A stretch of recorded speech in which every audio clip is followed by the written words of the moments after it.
श्री शिवाय नमस्तुभ्यम।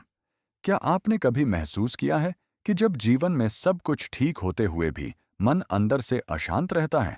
कभी बिना कारण चिंता, कभी काम बनते बनते रुक जाना और कभी ऐसा लगना कि जैसे कोई अदृश्य रुकावट है।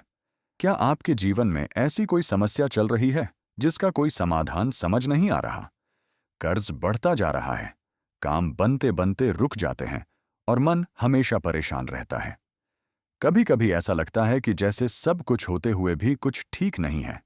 लेकिन क्या आप जानते हैं, एक ऐसा व्रत बताया गया है जिसे सही तरीके से किया जाए तो जीवन की दिशा बदल सकती है। लेकिन ध्यान रखें, 99% लोगों को इस व्रत की सही विधि पता ही नहीं होती और यही कारण है कि उन्हें इसका पूरा फल नहीं मिलता। ऐसे समय में हमारे प्राचीन ग्रंथ हमें कुछ बहुत सरल रास्ते बताते हैं। शिव महापुराण में एक ऐसा ही व्रत बताया गया है जिसे पशुपतिनाथ व्रत कहा जाता है। कहा गया है कि इसमें पाशुपत अस्त्र के समान बल है, लेकिन इसे पाने के लिए कठिन तपस्या नहीं, बल्कि सही विधि और सच्चा विश्वास चाहिए। भगवान शिव को पशुपतिनाथ कहा गया है। पशु अर्थात वह मन जो भटकता है, पति अर्थात स्वामी अर्थात जो हमारे भीतर के भटके हुए मन के स्वामी हैं। इसलिए जब यह व्रत किया जाता है तो यह केवल पूजा नहीं होती, यह एक नियम होता है जो व्यक्ति को स्थिर करता है। यह व्रत किसी भी सोमवार से शुरू किया जा सकता है। यह उन लोगों के लिए है जो कर्ज में फंसे हैं, काम रुक रहा है, घर में शांति नहीं है, संतान की समस्या है।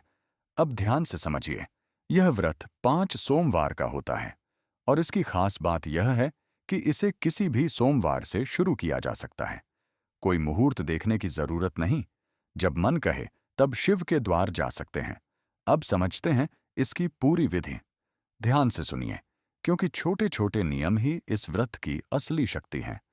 इस व्रत में 6 दिए रखे जाते हैं, मीठे का प्रसाद बनाया जाता है और उसके 3 बराबर हिस्से किए जाते हैं। सुबह जब आप मंदिर जाएं तो पूजन की थाली लेकर जाएं। ध्यान रखें, जो थाली सुबह जाती है वही थाली शाम को भी उपयोग करनी है। उसे धोना नहीं है, बदलना नहीं है। सुबह की विधि, सुबह के समय शिव मंदिर जाएं, अभिषेक करें, पूजन करें। आप ये सामग्री ले जा सकते हैं: दूध, बेलपत्र, जल, धतूरा, चंदन। अगर संभव हो तो पंचामृत भी चढ़ा सकते हैं। ध्यान रखें, कुछ सामग्री शाम के लिए बचाएं। घर वापसी घर आकर थाली को सुरक्षित रखें। किसी को छूने न दें, किसी से कुछ लेना या देना नहीं है। प्रसाद शाम के लिए मीठा प्रसाद बनाएं, खीर, हलवा, सेवई। ध्यान रखें, किसी को बांटना नहीं और प्रसाद का अपव्यय नहीं करना है। शाम की विधि, अब मंदिर में भगवान शिव के सामने 6 दिए जमीन पर रखें।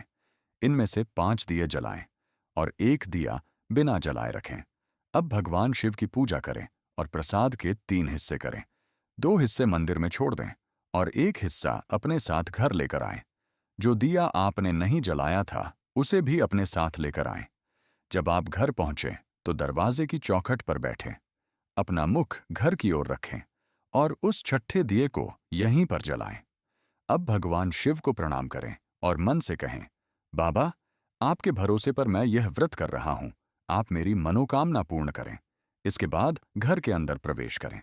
शाम को जब भोजन करें तो सबसे पहले मंदिर से लाया हुआ प्रसाद ग्रहण करें, फिर भोजन करें।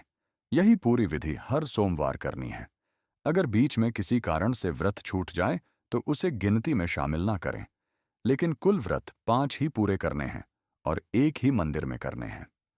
अब बात करते हैं 5वें सोमवार की। इस दिन आप 108 चावल के दाने या बेलपत्र या फूल की पंखुड़ियां भगवान शिव को अर्पित करें।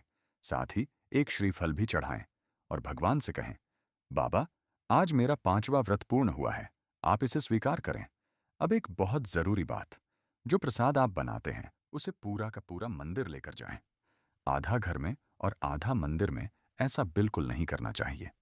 और जिस दिन यह व्रत हो उस दिन किसी अन्य पूजा या नियम को इसके साथ नहीं जोड़ना चाहिए। अब यहाँ एक बात जो बहुत कम लोग समझते हैं, यह व्रत सिर्फ एक धार्मिक क्रिया नहीं है।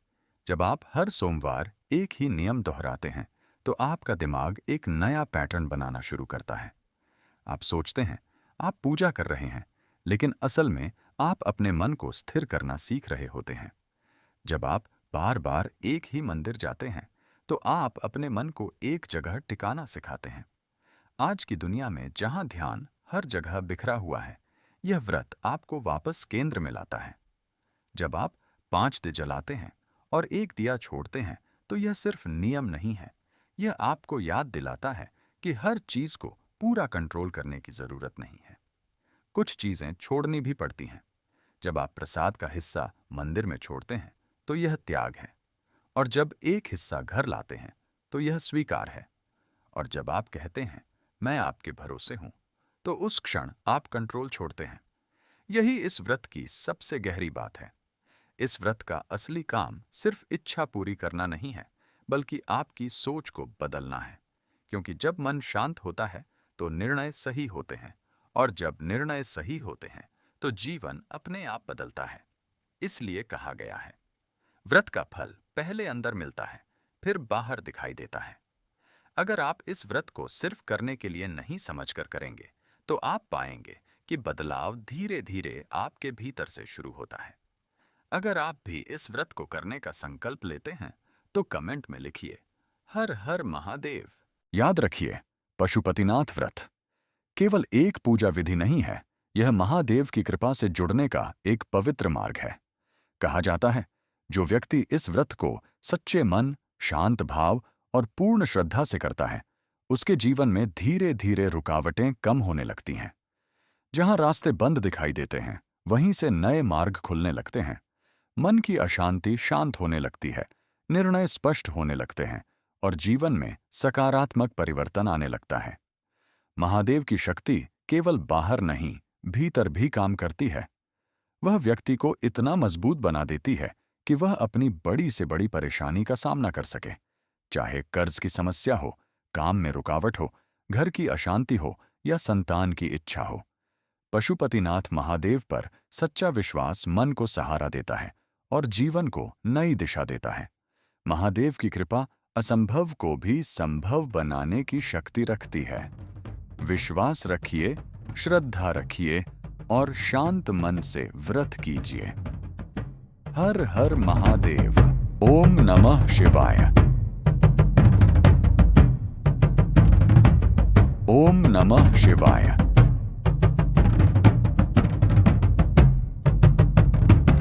ओम नमः शिवाय।